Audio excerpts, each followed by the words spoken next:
L'an dernier, le salon Rétromobile a accueilli pas moins de 125 000 visiteurs, soit une fréquentation en hausse de 25% comparé à 2022. Il faut dire qu'aujourd'hui, cet événement est l'un des seuls à tenir son rang dans le milieu automobile et a attiré de nombreux passionnés grâce notamment à la présence de centaines et de centaines de véhicules d'exception exposés sur les nombreux stands. Alors forcément, pour cette année, les organisateurs ont bien l'intention de surfer sur cette bonne vague de 2023 en proposant à nouveau un programme très riche et varié. Et pour vous le détailler, nous avons directement rencontré le patron de l'événement, Romain Grabowski. Bonjour Romain, c'est votre deuxième année en tant que patron de Rétromobile.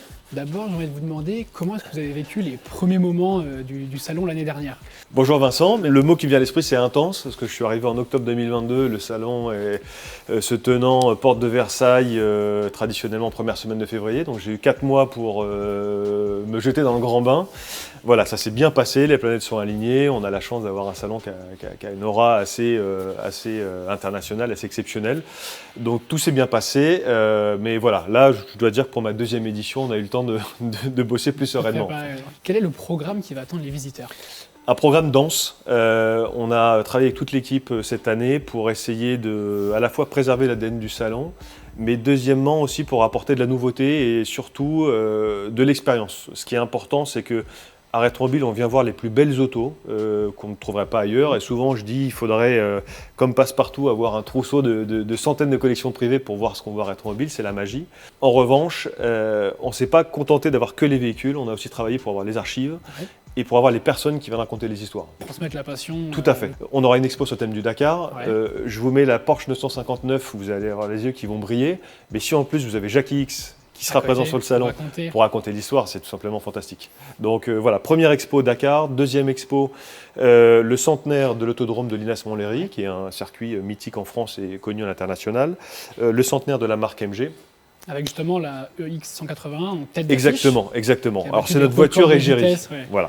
La voiture égérie, on l'a mis en avant toute l'année dans la communication et du coup, voilà, on va inciter les visiteurs à venir prendre le petit selfie avec la voiture star un peu du salon. Vous verrez, elle sera bien placée au cœur du hall 1.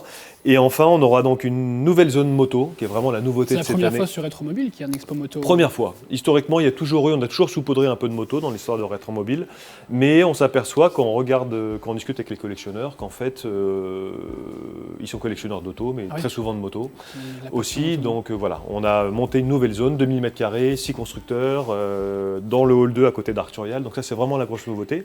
Et qui dit moto, dit aussi belles histoires, et du coup, on met en avant une saga familiale qui est la saga de Monneray. Donc Philippe sera présent pour témoigner, Philippe Monneray, mais il va nous raconter l'histoire de ses frères, raconter l'histoire de son père, Georges, voilà, qui a eu, je ne sais plus, plusieurs dizaines de records en tout. Voilà. Et enfin, dernière nouveauté qui est d'ailleurs liée aussi indirectement à ce qu'on voit derrière, c'est la présence, on est très content, on aura le mercredi Sébastien Loeb qui sera sur le salon et qui va venir célébrer ses 50 ans. Donc pour l'occasion, nous, on monte une exposition avec 5 véhicules emblématiques et vraiment, il va jouer le jeu, il va venir le mercredi après-midi, il va vraiment venir à la rencontre du public et je pense que ça va être un temps fort du salon. Il y a toujours cet espace dédié aux véhicules de collection à moins de 25 000 €. On sait des fois qu'il va y avoir des pépites. Moi, je me souviens l'année dernière de l'Alfa Romeo 147 GTA, moteur V6, une voiture géniale. Est-ce que vous savez ce qu'il y aura cette année ? Est-ce que les visiteurs peuvent déjà réfléchir à ce qu'ils peuvent acheter ? Quel budget ? Alors la 147 GTA, en fait, c'est intéressant parce que mon père était concessionnaire Fiat Alfa Romeo Lancia et je me souviens du jour où elle est sortie, il l'a reçue en concession. Et surtout du premier jour, il m'a mis dans le siège de droite et on a été faire un tour. Et voilà, donc c'est un Youngtimer collector qu'il faut évidemment essayer d'acheter pas trop tardivement parce que ça va monter. On n'a pas trop les infos. Voilà, on a surtout affaire à des marchands qui amènent une ou deux autos, donc on découvre un peu sur place. Bon, une fois de plus, ça fait partie de la magie. Ce qu'on peut vous dire, c'est qu'on a à date signé 130 emplacements, donc on va avoir du véhicule, sachant qu'un emplacement, potentiellement, des fois, c'est 2 à 3 autos, parce qu'ils ramènent l'auto qui est physiquement sur site, mais si elle est vendue le jour 1, ils en mettent une autre, etc. Donc en fait, on imagine qu'on aura, on va dire, un peu plus de 200 véhicules au total qui seront vendus dans cet espace, et on va retrouver de la Mini, on va retrouver de la MG, on va retrouver du Youngtimer récent et bon voilà, à voir, on ira fouiller tous les deux si on trouve la 147 GTA de nos rêves. Alors cette année, Rétromobile va fêter aussi beaucoup d'anniversaires. Je pense notamment là à Volkswagen qui va ramener toutes ces générations de Golf. Et à Rétromobile, il n'y a pas que des véhicules anciens de collection, puisqu'il y a aussi la Golf 8 restylée qui sera accompagnée de toutes ses prédécesseurs. Tout à fait. Ce qui est intéressant sur le salon, c'est qu'en fait, on veut pas. Alors, on célèbre les gloires de l'automobile, on célèbre le passé, mais sans non plus donner une image passéiste. C'était mieux avant et c'est terminé. La passion, pour moi, elle perdure. C'est juste que les véhicules, on les utilise différemment. On n'utilise plus une Ferrari 275 qui a fait le rallye du Var comme ça, à fond sur les petites routes de montagne. Non, voilà. Donc, la passion évolue. Et constructeurs, on en aura une quinzaine sur le salon, aussi bien auto que moto. Et en fait, ils incarnent assez bien la signature du salon qui est le passé a toujours un futur. C'est-à-dire qu'ils se servent, donc c'est uniquement des constructeurs qui ont des histoires, et ils se servent de leur histoire. Et un des meilleurs exemples, c'est Renault, je trouve, en ce moment, qui fait ça de façon assez brillante, pour moderniser étrangement leur image. Ou alors pour vendre des véhicules neufs. Et du coup, nous, on est très à l'aise avec ça. On dit aux constructeurs, ne ramenez pas une concession automobile neuve avec 10 véhicules neufs, c'est pas ça l'intérêt. Maintenant, venir raconter l'histoire de la Golf, Golf 1, Golf 2, jusqu'à la 8 restylée qui va être dévoilée quasi en avant-première, ça, je trouve ça hyper intéressant. On pourra retrouver le même schéma, par exemple, chez Volkswagen utilitaire avec le combi. Alors, on l'avait déjà l'an passé, mais effectivement, voilà, s'il y a bien un véhicule emblématique, c'est le combi. Voilà, tout à fait. On aura aussi Renault. Enfin, il y a beaucoup de constructeurs aujourd'hui qui ne participent plus à des salons automobiles classés. Je pense au Mondial de Paris, au Salon de Bruxelles, au Salon de Genève. Et on les voit de plus en plus arriver sur des salons comme Rétromobile. Est-ce que c'est aussi une volonté de ce salon de se diversifier, de s'agrandir au quotidien? On voit le nombre de visiteurs qui explose chaque année, plus 25% l'année dernière comparé à 2022. Est-ce qu'on s'attend à franchir toujours plus de paliers ou à pas calmer un peu le jeu, calmer les rythmes, mais se recentrer un peu sur l'idée de base du salon?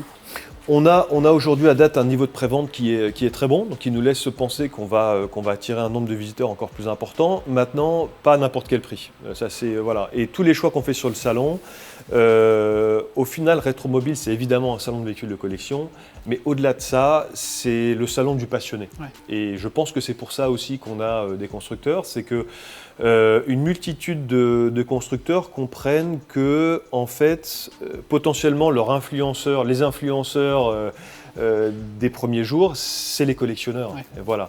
Et donc, il y a tout un milieu associatif, il y a tout un réseau de collectionneurs qui vient à Rétromobile. Et celui qui aime potentiellement même du supercar, il y trouve son compte à Rétromobile. Donc voilà, c'est un salon de passionnés. Donc c'est pour ça que je pense qu'on a un nombre grandissant de constructeurs. On travaille aussi main dans la main avec eux. Voilà, toute l'approche qu'on a mis en place depuis 1 an et demi, c'est de dire un constructeur n'est pas un exposant, c'est un partenaire, parce qu'il apporte du contenu, donc on travaille ensemble. Mais ils font partie de l'offre. On va le développer dans le futur. Mais une fois de plus, si demain vous venez à Rétromobile, qu'il n'y a que des constructeurs, vous allez me dire ils sont passés où, les marchands ils sont passés où. Donc c'est toujours une histoire de curseur. Voilà. Les constructeurs sont plus que les bienvenus parce qu'ils apportent un contenu qui est exceptionnel pour le salon. Mais au même titre que les clubs, au même titre que les grands marchands, au même titre que les assureurs. Enfin voilà, à Rétromobile, on a tendance à dire que sous le même toit, on va trouver tout ce qui se fait de mieux en matière de collection automobile. Et là justement, cette année, on attend plus de 500, 600 exposants à peu près? Je coupais la poire en deux, 550. Voilà, 550 exposants sont inscrits à date. Ouais. Donc un programme très riche encore, très varié. Et on n'a pas cité donc, la dernière exposition qu'on a brièvement abordée, celle du Dakar, qui fait suite à l'exposition qu'on avait vue l'année dernière pour les 24 heures du Mans pour célébrer le centenaire. Là, cette année, vous allez célébrer les 45 ans du Dakar.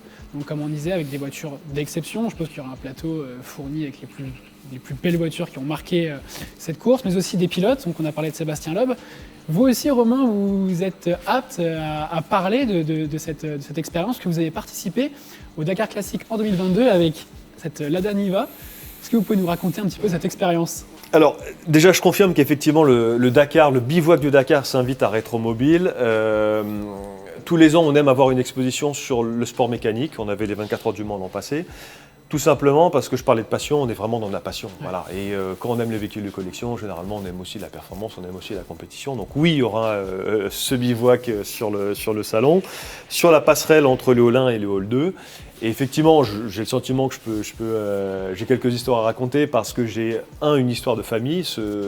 C'est une réplique, mais le même au boulon près a été engagé au Dakar 82 par mon père, mon papa, qui n'a pas eu la chance à l'époque de pouvoir terminer. Il a eu une panne d'allumage au niveau de Gao.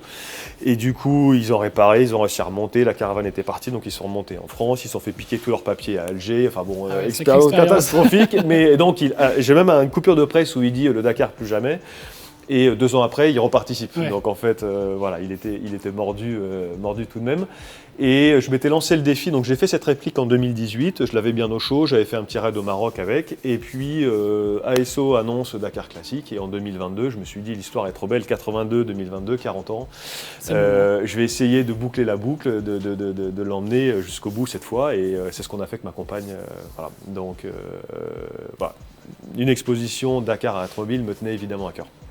Alors on va y revenir un peu plus longuement à cette Lada Niva, mais on va changer d'endroit, changer de décor pour trouver un décor qui est plus approprié au Dakar. On part faire un tour avec Allez, c'est parti, je vous suis. Merci.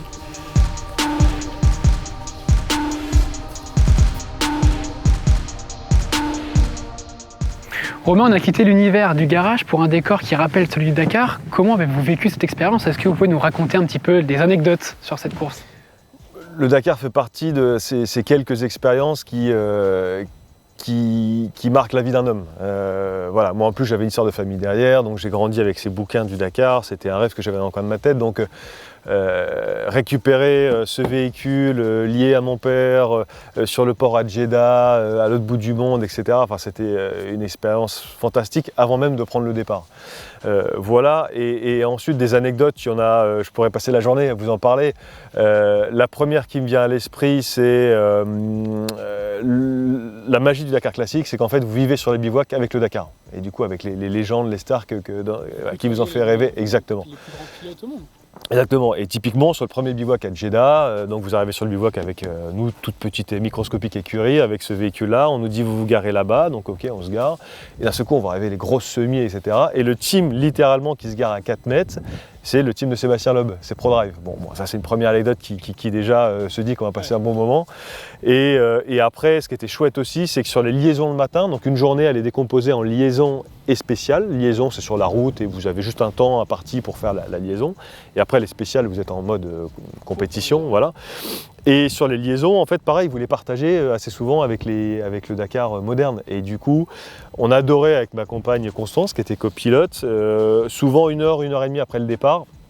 On était sur ces routes, là, ces longues lignes droites, et d'un seul coup, on entendait dans le rétro, et là, on voyait passer Nasser Al-Attiyah, on va passer Sébastien Loeb. Alors, à fond, ils ont aussi quand même des limitations à respecter, mais bon, voilà, ça ronronnait, c'était super, et Nasser Al-Attiyah, que je connais un petit peu, qui me double, qui me reconnaît pas, et puis 100 mètres plus loin, on voit les feux stop qui, hop, ils pilent, et il se remet à notre niveau, salut, il fait un selfie, enfin bon, voilà. C'est génial, l'ambiance aussi, de pouvoir participer à des épreuves comme ça. L'ambiance fait partie du Dakar. Le Dakar, le bivouac, c'est une ville de 3-4 000 personnes qui bougent tous les jours, qui vivent ensemble, qui partagent les sanitaires, qui partagent la cantine, etc. Et du coup, j'ai pas vraiment senti de barrière, même si Nasser Al-Attiyah avait des moyens qui étaient peut-être, je sais pas, 500 fois les nôtres. J'ai pas senti de barrière. Voilà, c'est des gens avec qui on peut discuter, qui vivent une aventure relativement semblable pendant les 15 jours. Justement, pendant les 15 jours, votre papa n'avait pas eu la chance de finir le Dakar il y a 40 ans. Vous l'avez terminé sans le moindre problème ou il y a eu quelques difficultés par moment? Il y a eu quelques petites difficultés, mais au final, j'aurais pas eu le goût du travail aussi bien accompli si ça s'était trop bien passé. Et donc, ce Lada a été préparé de main de maître par Tool Niva, qui est le spécialiste français du Lada Niva. C'est le garage où on était tout à l'heure, justement, on a présenté un peu le programme de Rétromobile. Ils importent les pièces, ils ont développé un service un peu de compétition, préparation de Lada.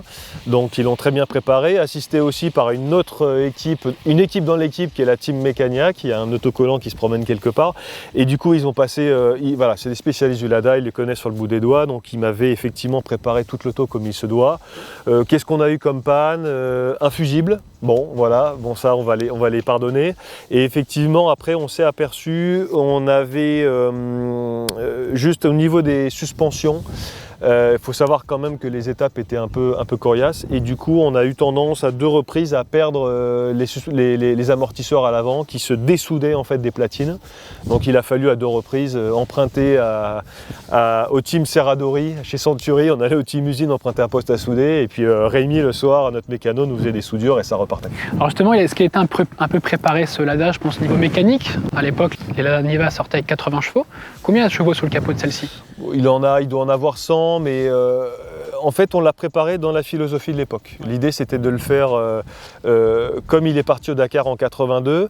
Et déjà en 82, alors on est sur les débuts du Dakar, mais on commence à voir se dessiner. Le Dakar est une épreuve pour les amateurs, hein, disait Thierry Sabine, une épreuve pour les amateurs dans laquelle on tolère des professionnels, même si maintenant ça s'est un peu inversé.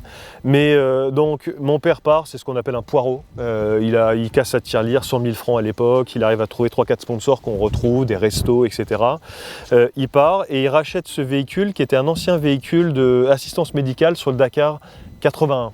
Et donc c'est pour ça ils étaient munis avec cette casquette, cette galerie, les élargisseurs d'ailes, voilà. Donc il le rachète, il est blanc, il le repeint avec les couleurs de ses sponsors, il part.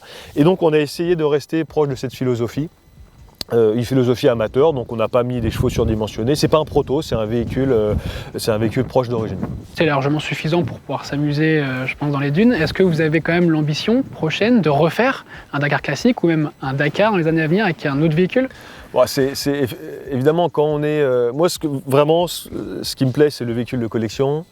C'est la compétition et c'est le voyage. Voilà. Et donc tous mes étés, je les passe à faire des road trips en ancienne. Donc le Dakar est l'épreuve ultime où je peux mêler les 3. Je rêverais d'en refaire un, mais ça m'intéresse moyennement de faire un copier-coller. L'idée, si on refait un, c'est d'aller rechercher la team tout le Niva, éventuellement de repartir d'une casse nue, de refaire un projet et de retrouver des sponsors. Et voilà. Et peut-être dans un autre pays, bon, voilà, à voir où le Dakar nous emmènera dans les prochaines années. Mais on a appris, même si c'est assez prenant, c'est intense, c'est vraiment un an de préparation.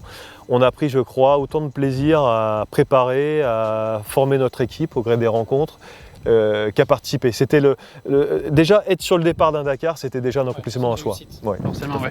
Mais là maintenant, vous êtes patron de Rétromobile, le Dakar tombe quasiment dans la même période que le salon.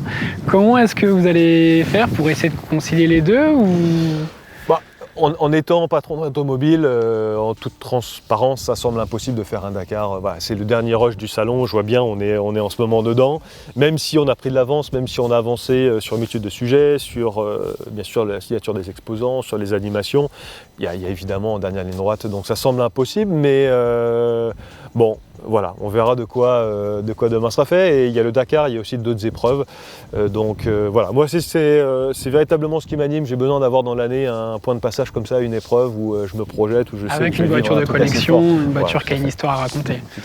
Les visiteurs ils pourront profiter de cette Lada Niva sur le salon Rétromobile puisqu'elle sera exposée aux côtés d'une vingtaine de voitures de Dakar.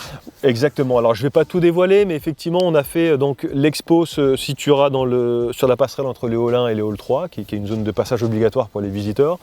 On a essayé de faire une expo qui, une fois de plus, représente ce qu'était vraiment le Dakar. Donc déjà d'un point de vue chronologique, on a des véhicules qui seront des premiers Dakar. Alors allez, je vais dévoiler la 4L des frères Marot, c'est un incontournable. Elle sera présente avec Claude Marot avec qui on va donner le micro, qui va raconter l'histoire. Je vais dévoiler un deuxième véhicule. Au bout de l'histoire, on aura Audi e-tron, voilà, parce que ça symbolise les 45 ans de l'histoire. Et entre les deux, je ne vais pas en dévoiler d'autres si ce n'est que celui-ci, mais on aura des véhicules emblématiques marquants. On aura, donc je vous laisse faire des pronostics, on aura des véhicules usines qui nous ont fait rêver, des monstres de performance, etc. Et on aura des véhicules de poireaux atypiques, comme c'était ça aussi la magie du Dakar, c'est qu'il y a une multitude de jeux trouve tout, qui avaient tous l'impression d'avoir trouvé la recette miraculeuse pour passer les dunes plus vite que tout le monde. Et il y avait plein de véhicules bidouillés au fond d'une grange. Et voilà, on a essayé aussi de retrouver ça. Merci beaucoup Romain, c'était un plaisir d'avoir eu cet échange avec vous. Et puis on espère vous revoir sur le salon Rétromobile. Et ben, merci à toi Vincent, merci à l'Argus, vous êtes les bienvenus.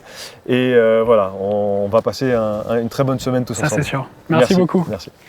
Voilà, vous savez tout ce qui vous attend sur cette 48e édition du Salon Rétromobile. Il ne reste plus qu'à réserver vos billets sur le site internet de l'événement et à se donner rendez-vous du mercredi 31 janvier au dimanche 4 février prochain au Parc des Expositions Porte de Versailles. Moi, en attendant, je vais aller prendre une douche parce que là, on est dans des conditions de rallye raid et nos collègues à côté, ils sont carrément crus au Rallye Dakar. Je vous dis à très bientôt pour une nouvelle vidéo. Ciao!